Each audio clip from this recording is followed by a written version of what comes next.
I'm Aubrey Sitterson, and this is SKALD. You're about to hear a chapter of the only story that matters. This is true oral storytelling, written to be performed aloud and then recorded in one single, flawless take.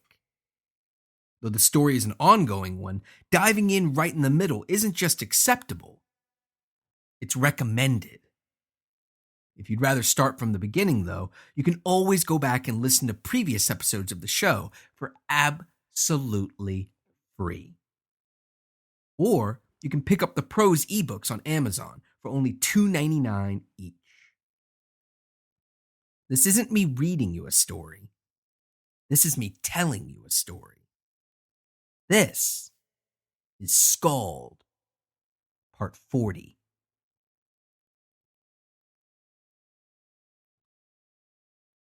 They were an odd party, as strange as they were deadly.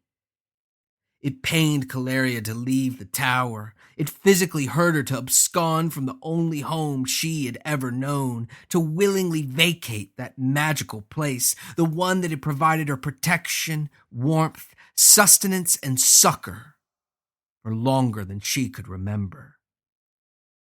But Xylan had been right. Though he had said it with a mocking laugh, the same sardonic chuckle that seemed to emerge whenever he opened his mouth. She knew that beneath that caustic mirth lay the truth. He was right. There was nothing left there for her. There was nothing left there for any of them. If she had stayed, if she had said farewell to Xylan, if she had sat by and watched as that bestial monk prowled down the stairs, what would it have gained her? Perhaps she would survive longer. Perhaps, though it was by no means certain. She could continue to barricade herself inside the tower, continue to rain death down upon the trolls, night after identical, soul-crushing night. But then what? She would be trapped, held captive for the duration of her brutal, monotonous life. She would be a prisoner, and nothing more. Xylan and Mole, those two foolish, vicious travelers, they were her escape. They were her way out.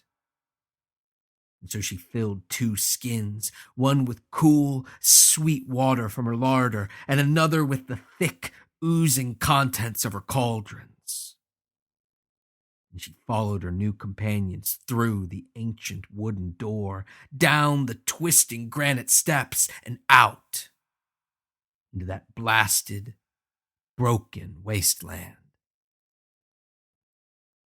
But a way out, an escape, liberation from the stone bondage of the tower, that which protected as it imprisoned. That wasn't the only reason she followed those blood-splattered warriors out into the tundra.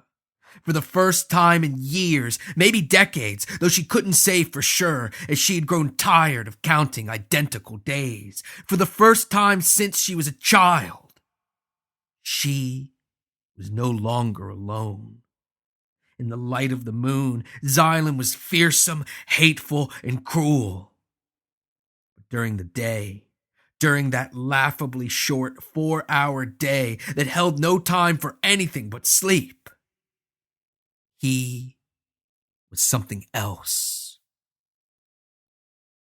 Though that biting glee never left his voice, in the light of day, Xylan's true form had been revealed to her, and something within her had changed, had shifted, had taken a new form, as she realized that what stood before her was so very familiar.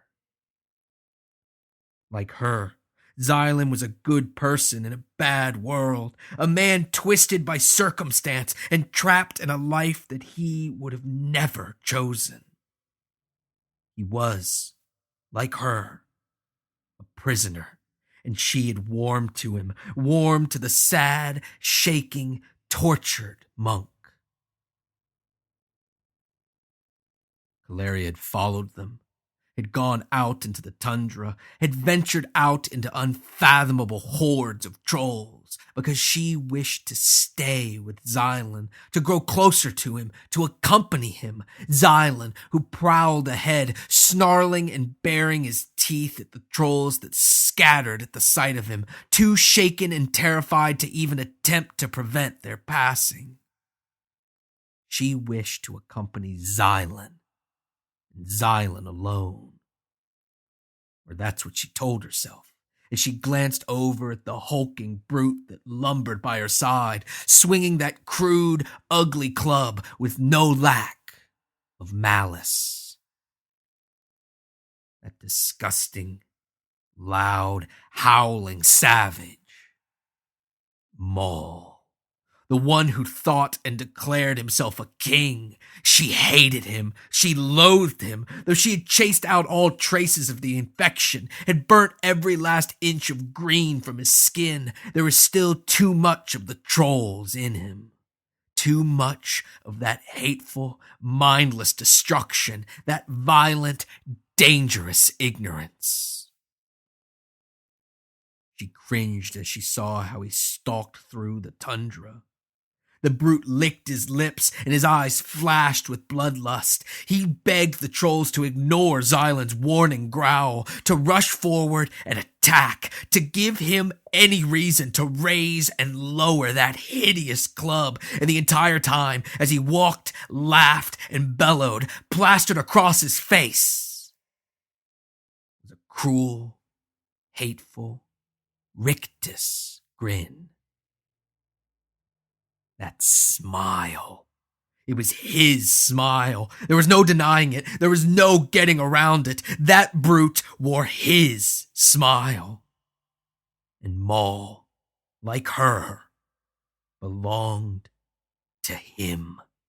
He of the cleansing flame, of the hungry fire, of the cathartic blaze. He had marked them, branded them, seared his unspeakable name into their very essence, and he had made them his own. It didn't surprise her. That savage carried death and riotous destruction in his every footstep. Of course he would be beloved by him. Of course he would have made Maul his devotee, whether the brute liked it or not.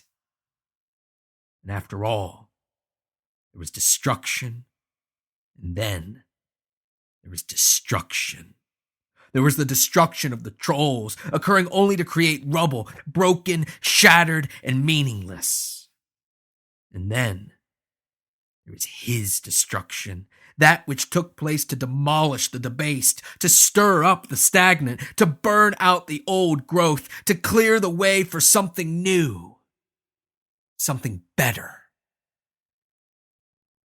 She had followed him dutifully. She had meditated on his fire, his glory, and his inevitable triumph. She had spent a lifetime engaged in self-administered catechisms, so she was fully aware of, fully familiar with his burning contradictions. You must destroy to create.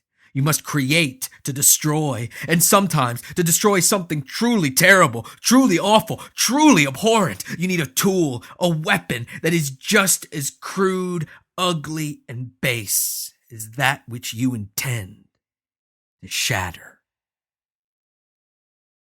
Tense, twitching anger bubbled up through her limbs as she watched him. She knew that he was base, simple, crude, and dangerous, no different than the notched club he used to punish the trolls that had grown too foolish to recognize fear. She hated him for breaking into the tower. She hated him because she had been obliged to save him. She hated him because he had threatened to take Xylan away from her. But more than anything, more than all of that combined, she hated him because she could only watch as he rained death down upon the trolls. Her anger was fueled by envy. She was jealous of the destruction he wrought, jealous of him and the way he meted out quick, crushing death to any troll that so much as stumbled within arm's reach of him, jealous of the way that he anticipated their movements, of the way he protected her and Xylan from the massing hordes of trolls that seemed to double in number with every moment they spent walking through the darkness. As much as he disgusted her, as much as she hated him, the truth was unavoidable. She wanted to join him, to join with one who had given himself over to his service, to laugh and scream as they cleared out the wreckage of that shattered, broken world. But as she walked next to the brute, she could only imagine indulging in that gruesome worship, because though she carried 2 water skins, only one held that bubbling, viscous liquid. As much as she wanted to make use of it, to call forth the flame and let it loose upon the tundra, she knew that she could not. The infection had taken Maul once. It had taken her in the past. And if it took hold again, if it reared its head in any of their small, violent party, she would need every drop of that magical solution, the very ichor that pulsed through his veins. She would need it to burn out the troll's disease. So she choked down her hate, her rage, her bitterness, her jealousy, and her envy. She swallowed the bile that stung her throat coming up and burned it going back down. And she did the only thing she could do. She put one foot in front of the other, and she moved forward. They marched for hours. They marched for 20 hours. They marched the entire night long at a steady, determined pace, fast enough to make good time, but slow enough to prevent any foolhardy trolls from breaking their formation. They stopped only when necessary, to sip from water skins that would not magically refill themselves during the day, to ration out food from supplies that would not be replenished, to massage knotted calves and stretch tense shoulders that refused to be eased. They did it all. Xylan stood upon all fours, his shaggy, matted head twisting spastically from side to side, ears lowered, teeth bared, and emitting that awful laugh, the one that echoed off the rocks and kept the trolls at bay. And then, soon enough, they were on the move again, with Xylan leading them across the tundra, leading them through the hordes of trolls, the ones that parted before him like a churning green sea of ignorance, and leading them toward their goal, toward Maul's goal, toward the flash of light that Xylan claimed to have seen, toward the pet that Maul had lost in pursuit of the one he called SKALD.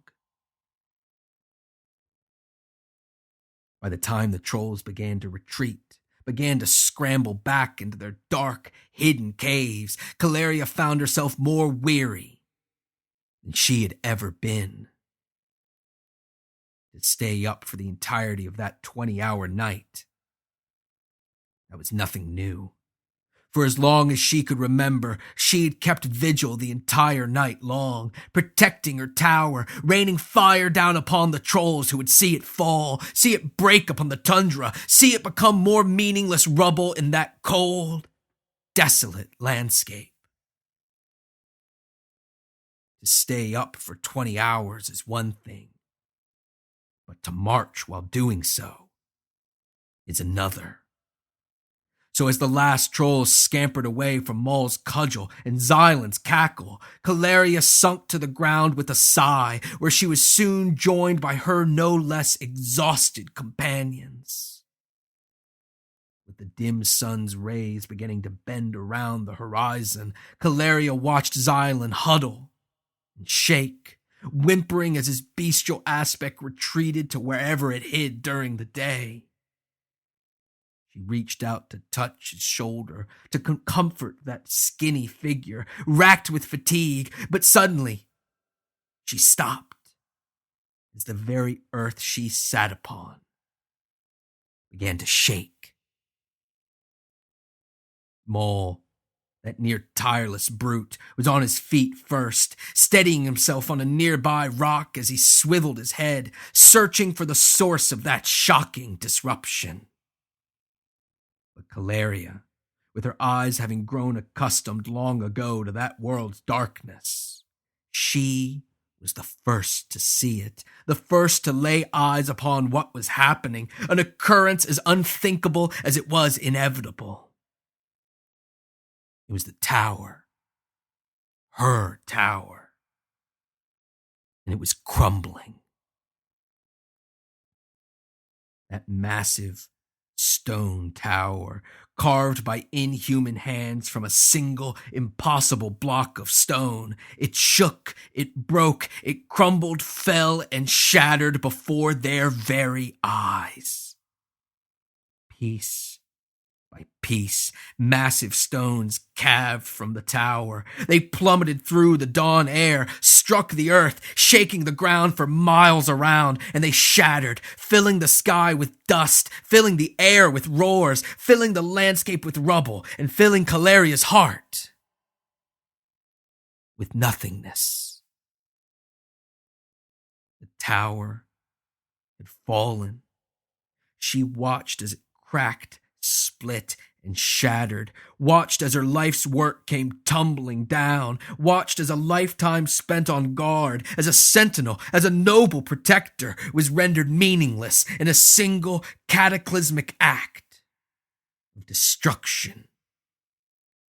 She watched as the tower, her reason for being, her protector, her prison, watched as it toppled and fell just as she had always known that it would. She watched the tower fall, watched the destruction unfold, and for the first time,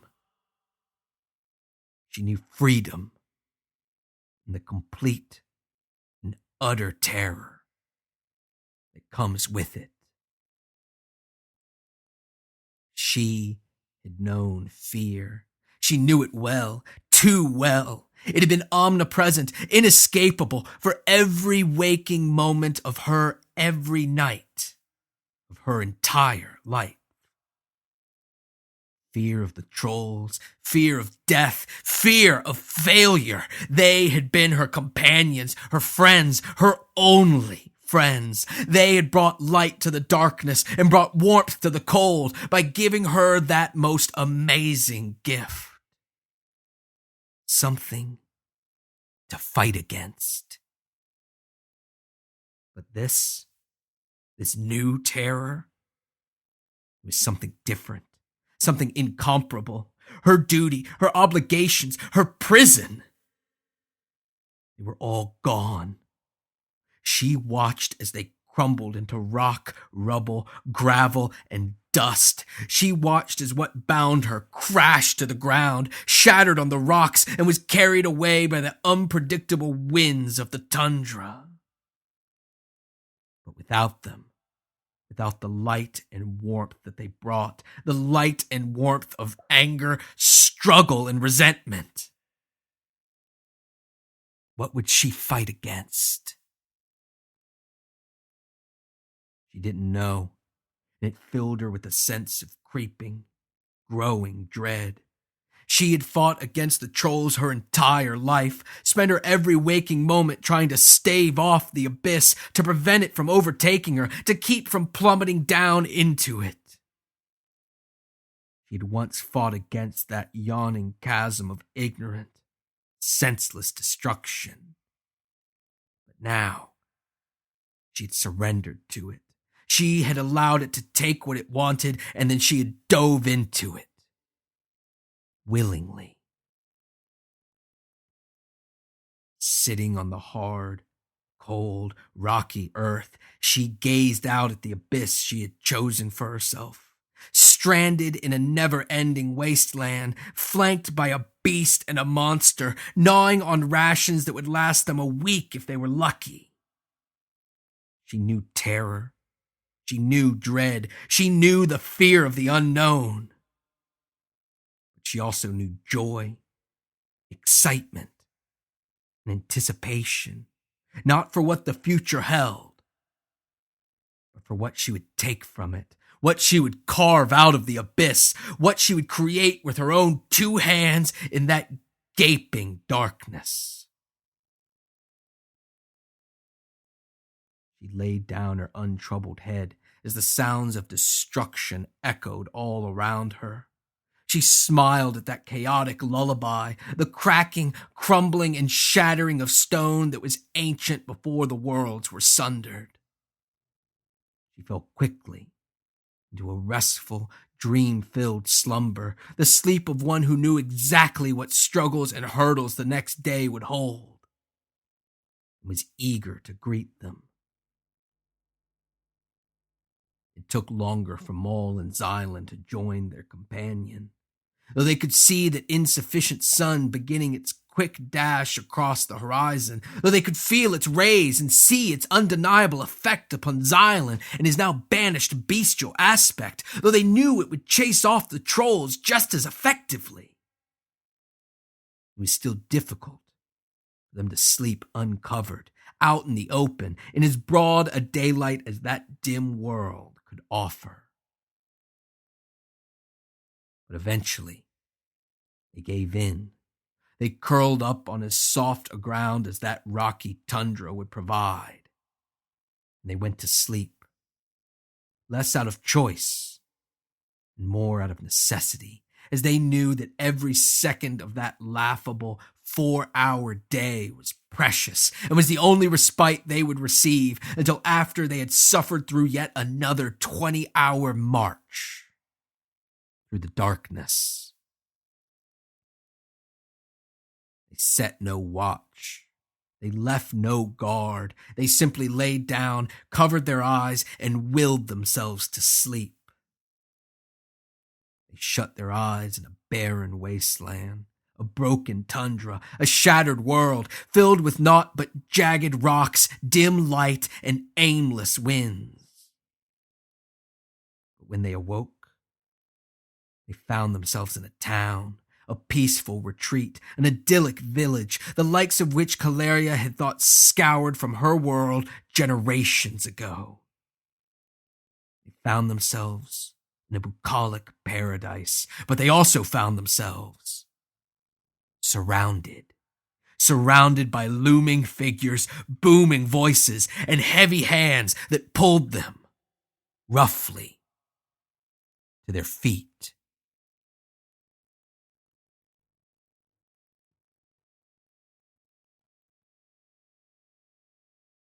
The giant, the destroyer, Kargan, stood proudly in the tundra, in his domain.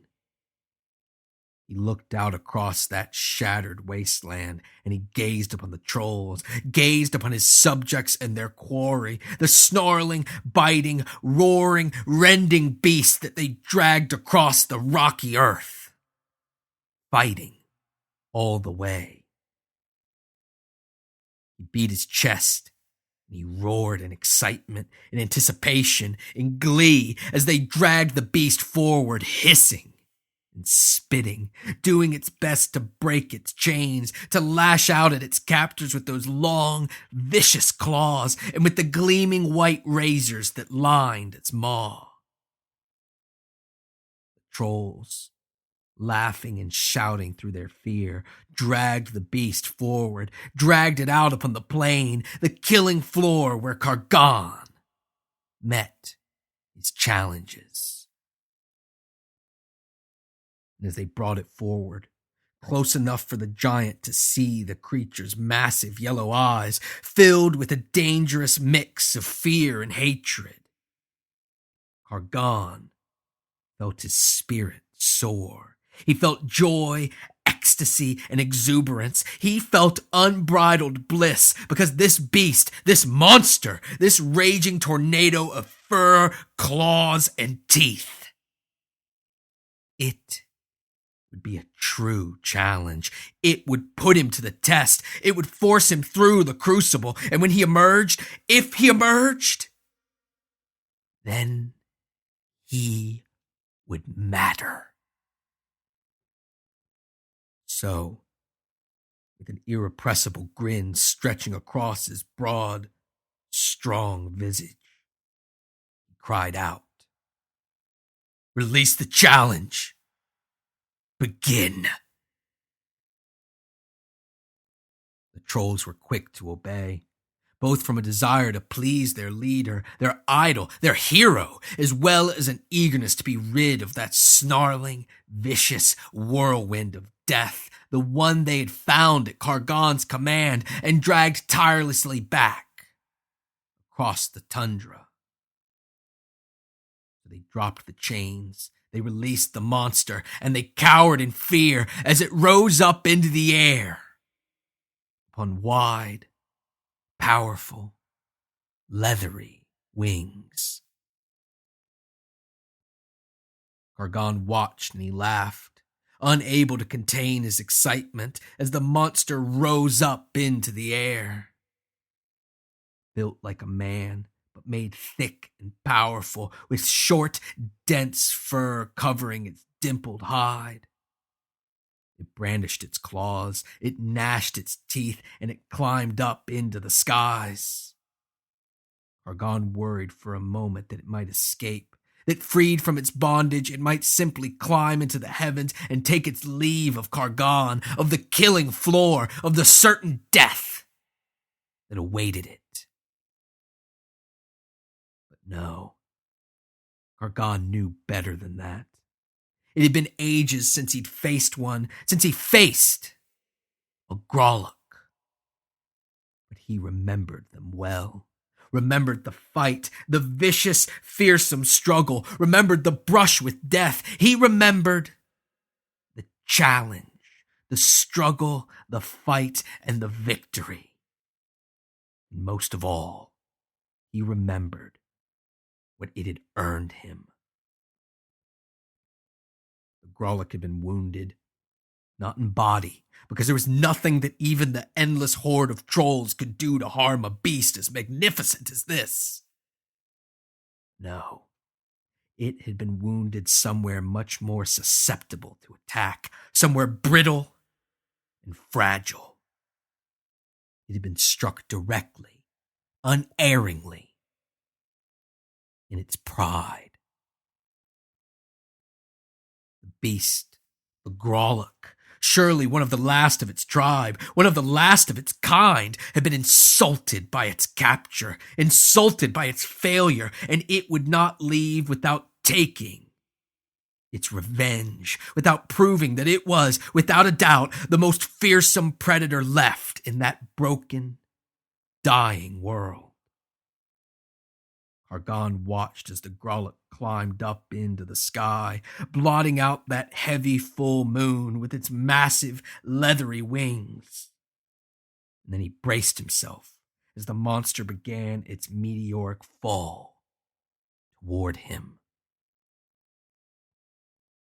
Kargan didn't have time to prepare, to strategize, or even to think, because the Grolok moved shockingly, impossibly fast. It fell at a rate that seemed impossible, even for a monster of its prodigious size and bulk. The giant, the destroyer, Kargan, operated on instinct alone, his innate predilection for bringing death to his foes. But even his considerable talent, his intrinsic abilities, were unable to prevent the Grolok from taking him.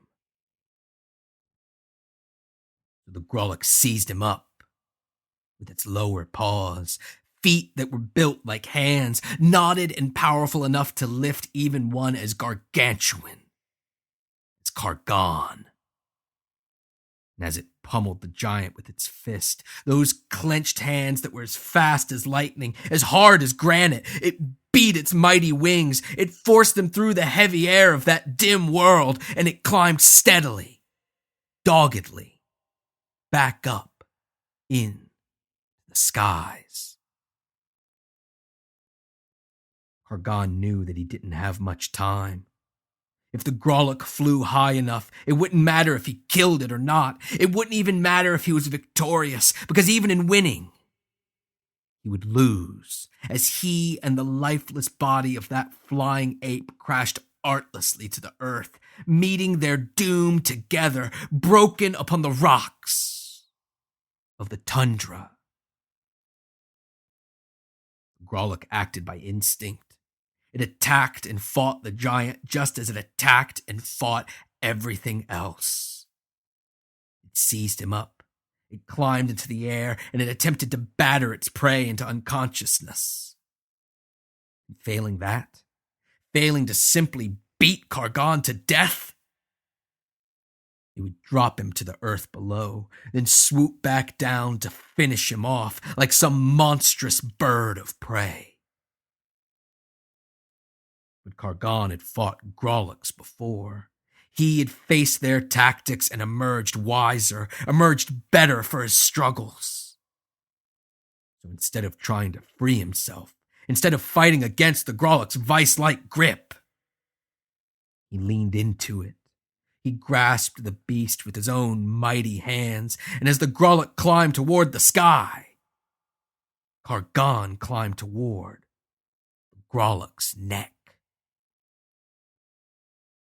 With the monster's feet still holding him fast, still digging into the muscles of his shoulders, Kargan roared, and he pulled himself up the Grolok's body, fueled by what remained of his followers' chants, the bloodthirsty cries that grew quieter and quieter the higher the battle rose above them.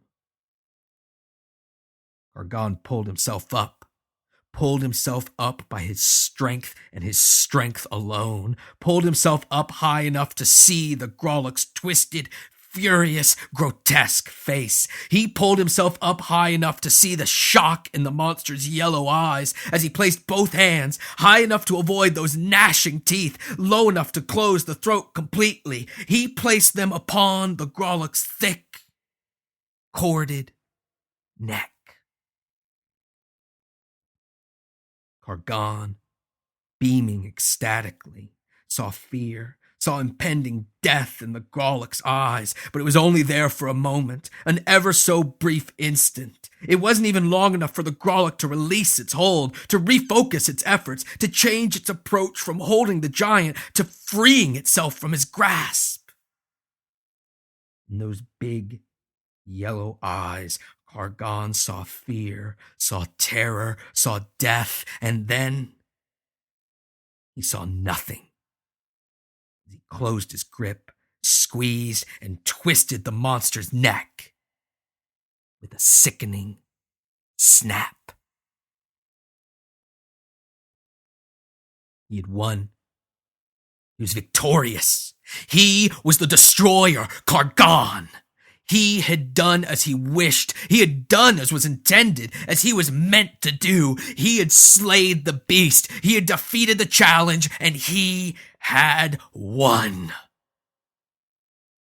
But in winning, he had also lost. As with the Grolok no longer drawing breath, with its powerful leathery wings no longer beating the air, they arced quickly, began to fall. Still clutching the Grolok, Kargan began to laugh, began to cackle, began to howl.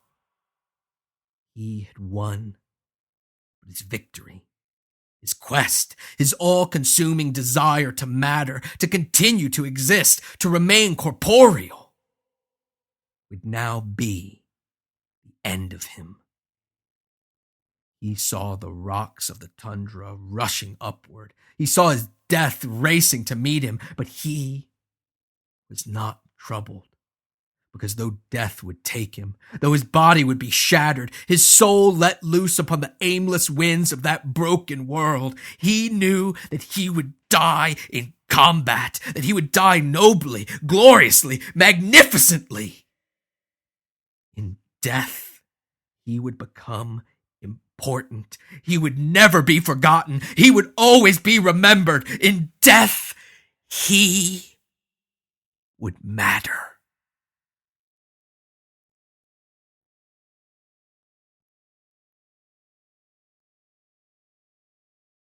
If you enjoy SKALD, please tell everyone you know. Not just about the podcast, but also the ebooks. And if you have time, please consider leaving a good review for Volume 1 or the more recently released Volume 2. This review of Volume 1 comes from my buddy, Jonathan Bowles. This is by far one of the most creative, fun, and out-of-this-world pieces of literature you will ever encounter. It's not just a story, it's an experience. Brutal, weird, metal, and awesome. Get it. SKALD is a hyper-specific, super weird thing, which is kind of one of my favorite things about it. But because it's so niche, it means I don't have advertisers, and I'm not part of some big podcast network. I need your help to keep this thing going. So please, if you dig the show, consider tossing $1 or $2 a month into the pot to keep it going. Head to patreon.com/skald to do just that. You can always find me on Facebook, Twitter, Tumblr, and Instagram. Username Aubrey Sitterson. Or hit up aubreysitterson.com for links to everything, including SKALD, the SKALD ebooks, my comics writing, my wrestling talk show Straight Shoot, bio, contact information, and more. This week's recommendation is Bowery Boys, a graphic novel by my good friend Corey Levine and artists Ian Bertram and Brent McKee. It's set during the Gangs of New York era of the Big Apple, but is also a fantastic coming-of-age story that touches on the struggles of immigrant communities in America, the growth of the labor movement, and more. It's smart, beautiful, topical stuff, and I think you should check it out. Thanks for listening. I'll talk at you next week.